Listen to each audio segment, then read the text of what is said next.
Continuing in Parashat Toldot, Vayiki Zogan Yitzchak v'tichanu eino mer'ad v'yigra ad Esau beno hadjodar v'yomer elo beni v'yomer elo hineni v'yomer hineno zoganti lo yodati yomedi wa'ad azonoki lecha dalyacha v'gashdacha v'sasoda وسودولي سيدو سعيد وعسلي مطعمي عشان أهبدي وأوفيولي وأخلو بعبور تفرخخو نفسي بطارم أمود. Says, and it happens to be Yitzchak was old, his eyes became weak and he couldn't see, so he calls to his bigger son, and he says, here I am. And he says, I'm getting old. I don't know when I'm going to die. Pick up your tools, pick up your sword, pick up your bow and arrow, and go to the field and catch me a wild animal and make for me delicious food like I loved and bring to me, and I'm going to eat it so that my soul will bless you before I die. ורבקה שומעת בדבר יצחק אל עשו בנו ויהיה לעשו הסודה לסוסייד להובי ורבקה אומרו אל יעקב בנו למען הנה שומעתי את אביך מדבר אל עשו אחיך למען הוביאו לי סייד ועשה לי מטעמים ואוכלו וברככו לפני אדוני לפני מרי. She says, I hear your father is getting ready to bless you. And Esav is going to give him the bracha. And he's going to give him the bracha lifnei Hashem, lifnei moti. The Chachamim say when a Navi is having Nevuah, his face glows. Why? Because he's experiencing Hashem's glory. And Hashem who glows is bestowing it onto that person, and that person receives it.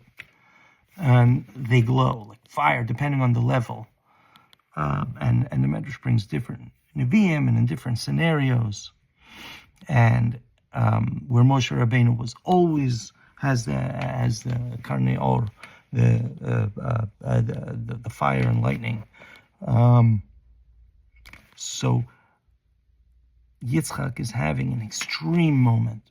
He's glowing in his tent, glowing, and he's standing in front of Hashem, and he thinks he's going to die.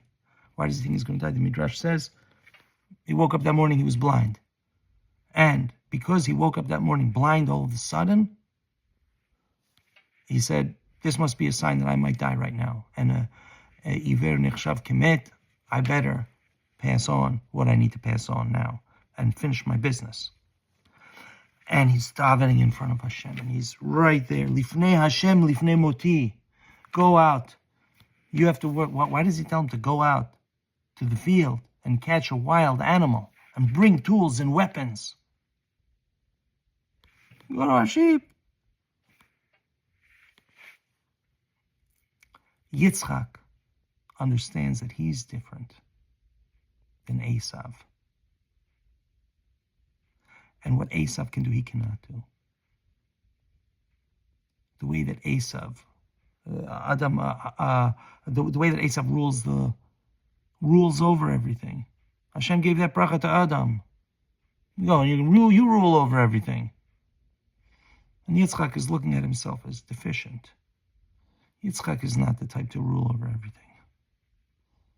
Yitzchak is a very different character. And he sees in Esav that ability. Esav tricked him the whole time. The Midrash says, Tzayid befiv, he was tricking. He tells him, oh yeah, I came back from the Beit Midrash. We were talking about this halakha, this one. I don't know, I didn't agree with the rabbi. So I told him. And Yitzchak is saying, oh, okay, fine. Okay. So But what's the problem? The problem is he can't see. He does not see the panim. Panim el panim diber. Moshe and Hashem. Why is that important? Context. You see a face. You see a context. You fill in a lot of missing things. You don't see a face. You don't know. You do what the news does. Takes everything out of context and turns it into whatever. Because you can when you don't see. So even before Yitzchak was blind, Yitzchak couldn't see everything that was right in front of him because he was disconnected a little and entirely connected to Malachim, to the Torah that he was learning, to the worlds that were constantly opening up to him, to his traverses back from Pardes, back and forth on the regular, and going and taking from the different trees and learning all the different things and writing down and writing down and writing down, and him writing down and writing down everything he's learning every day. And who's reading it? Yaakov. Yoshev Ohalim. He's got to do a lot of sitting because there's a lot of writing that he's learning from his father. So that's why he likes Esav. And he's like, this guy can. Yaakov, he's more like me. I need a ruler. So Rivka, she knows he's blind. He sees everything but what's in front of him, says every wife. You go. This is the moment. This is why it's so important. Because he's standing in front of Hashem. Yaakov, you go. What is it? What are you being? What are you asking from me? Okay. So Yaakov responds to his mother. הן עשיו אחי, איש סויר ואנוכי איש חלוג, אולי יבושני אובי, ואויבי בעינם כנתעתעה, ובתול עולי, גרה לו ולא ברוכו. He's going to realize I'm lying. He's going to give me a curse. He's going to curse me from this highest level. This is, I can't.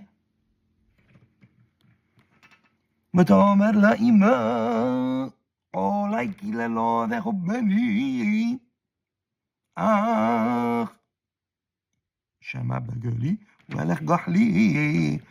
My son, the curses are on me, not on you. Don't worry. You listen to me. You go and you bring me some sheep from the flock. Your father's not going to tell the difference. What else? ותיגח רבקה את בגדי עשיו בנו הג'ודון החמודות אשר איתו בבית ותלבש את יעקב בנו הגודון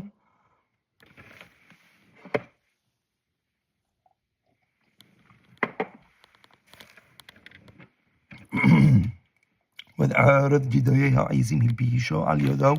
So she goes and she does two things. She dresses him in the clothes of Esav. Bigdei Esav HaChamudot. Bigdei Esav Bena HaGadol HaChamudot. The big man Esav. His good clothes that are with her in the house. So I think I don't remember where in the Midrash.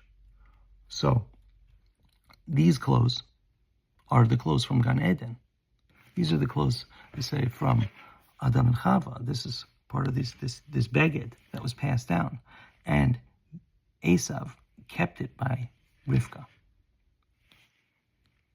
Esav is keeping his cloak that he wears by his mother's house. He's got to conduct business. He's a big businessman, by the way. He's a tax collector for Egypt. When Hashem told Yitzchak, no, you stay here, Esav said, Father, you stay there. I'm going to Egypt with everybody else. I got something to show him. And Esav goes to Egypt with his men and his cloak. And he goes straight up, makes a meeting right in Paro's palace. Stands in front of Paro. Paro looks. Who's this? Who's this? Esav grabs a little head of some statue.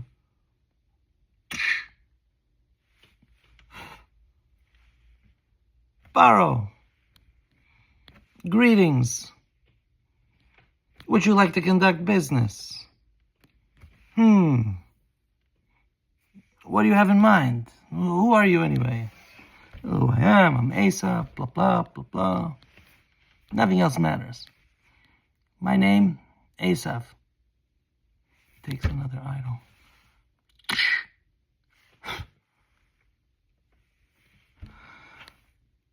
People owe you money, Esav, don't they? I'm sorry, Paro, Esav says to Paro. People owe you money. Oh, people owe me money. You know, the Assyrians, they borrowed 100,000 soldiers. I never saw them back. They owe me. You know, these guys, the Babylonians, they owe me. Esav says, you got a deal. You tell me what they owe you, I get a cut. That's it. You'll see me in a little bit. And Esav is the big, bad man going around collecting money for Mitzrayim, getting rich. You think he doesn't have his cloak on him? He's leaving it by his mother's house. Elamai. When Esav took Nimrod's cloak, he also asked around and he said, hey, there's a second one. I didn't come across a source where it was, whatever. He went and got the second one. And this is fit for Chava. Who's Ra'ui to wear such a thing? Only the mother of Esav would be fit, not his wives. He doesn't respect his wives. His parents hate his wives. They're busy smoking in front of their idols all day long. Ma'ashnot mekatrot lifnei avodah zarah shelahem. All day long. They're not getting a cloak. Rivka says, Yaakov, your brother is coming with his cloak. And every time he comes with his cloak, all your father says is, smells like Gan Eden. You have to wear my cloak that he gave me because it has the same smell. She puts it on him. Yaakov has trouble controlling himself. He understands how difficult it is and this power that he suddenly has on him. Puts afterwards the Hilbisha, Gidei Izim, Hilbisha al Yadav, Valsarav. On top of that. Why? So they'll smell the same. Because when Yaakov goes in smelling like that, Yitzchak will believe it's Esav. Because who else would have that smell? Now, he gets the brachot, and he was on lit up, brachot. He got the brachot. Room becomes dark. How do we know? Well, there's the Midrash. Where's the pasuk?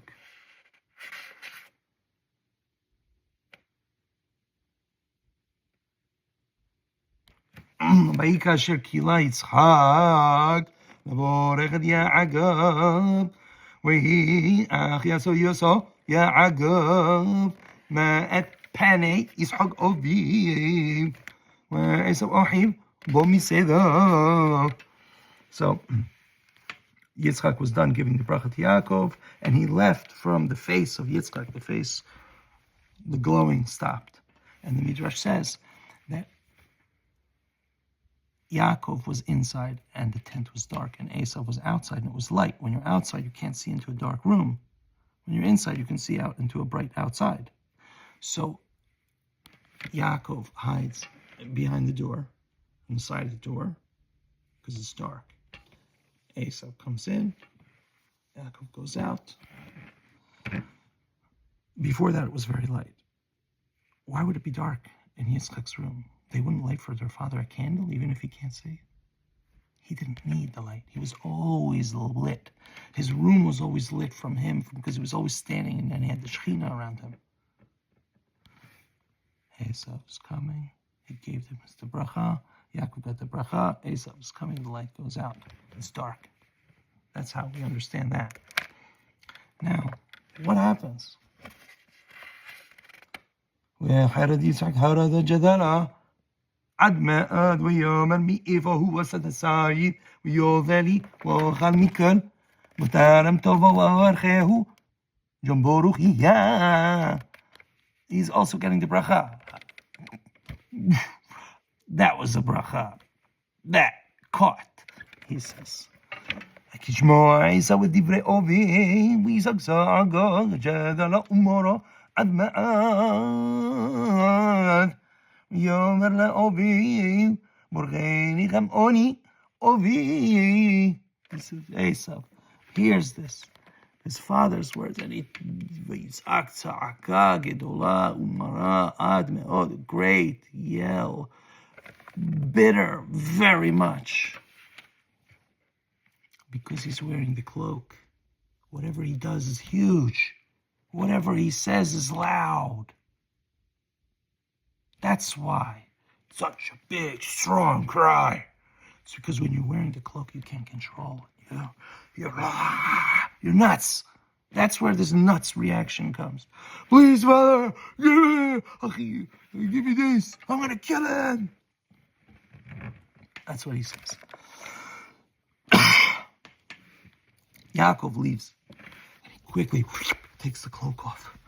Whoa, this is too dangerous for anybody, the Midrash says. And he goes and he hides it and he buries it under a certain tree. He says, nobody can be trusted with this. You become nuts. Now, fast forward. Where do we see this cloak come back into the story? Well, first of all, Esav has a bounty. He's the tax collector. But the rule is, the Egyptians get the cloak. And the Egyptians tell the men, if there's ever a moment to get that cloak, you bring it back to me. I don't care. Because they know that the power that he has is from the cloak. So, when Esav is killed, this was only because they were at the procession of Yaakov Avinu, Yaakov's funeral. So when he goes and he visits the funeral, and they're arguing in front of the Marat HaMachpelah. How did he get killed? Hushim. I don't know. Hushim was the only one that he didn't hear what was happening. They're in front of the Marat HaMachpelah. Maybe because of Adam and Chava and Abraham and Sarah and Yitzchak and Rivka that all beat the Nachash. The Nachash Kochot in front of the Marat HaMachpelah had nothing.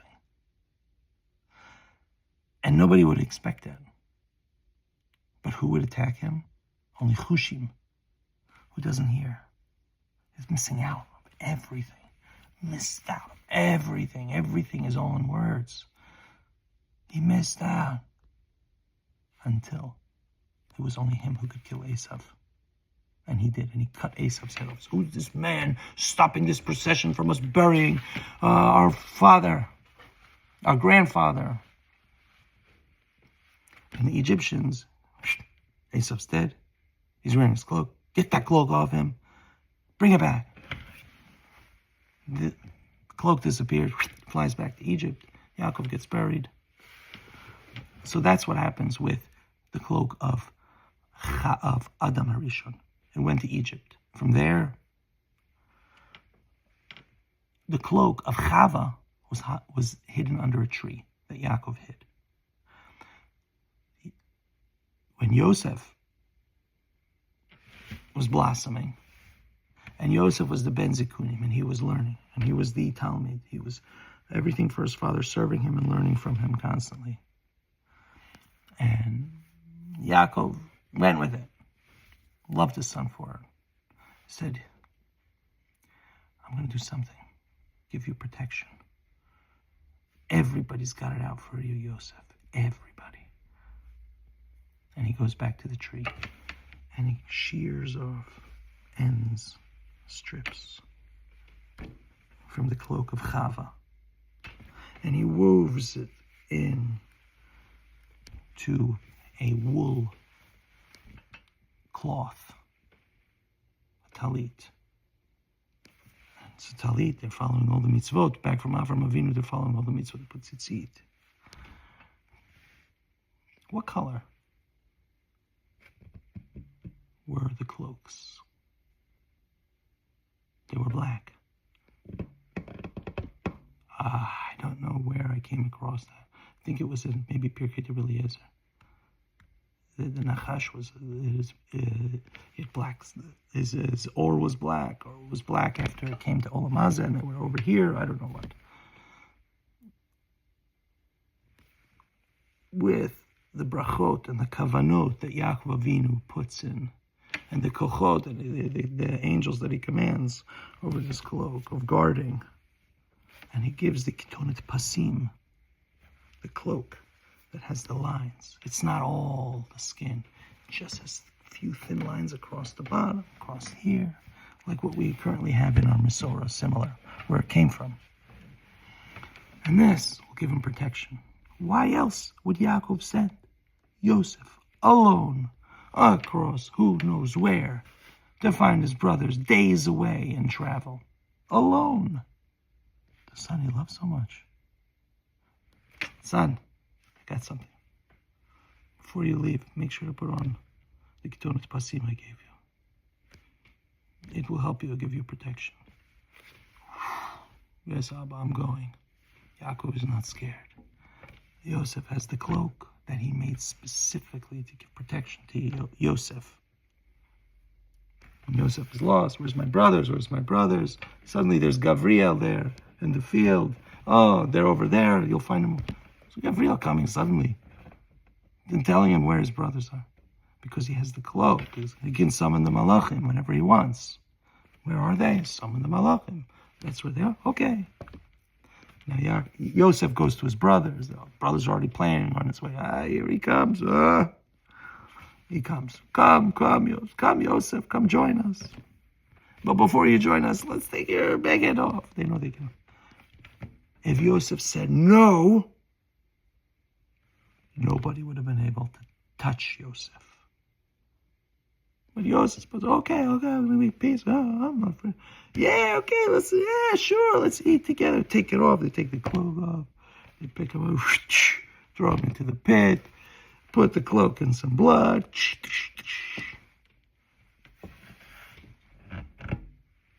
Gets back to Yaakov Avinu.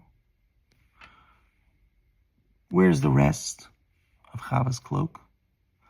Where's Adam's cloak? So I did come across a midrash, maybe a psikta somewhere, and it says one of the things, in the inclusion of all the different things Ben David is going to come back with, is the Ketonet Or. If I'm not mistaken, it was in one place you find that. So we'll see.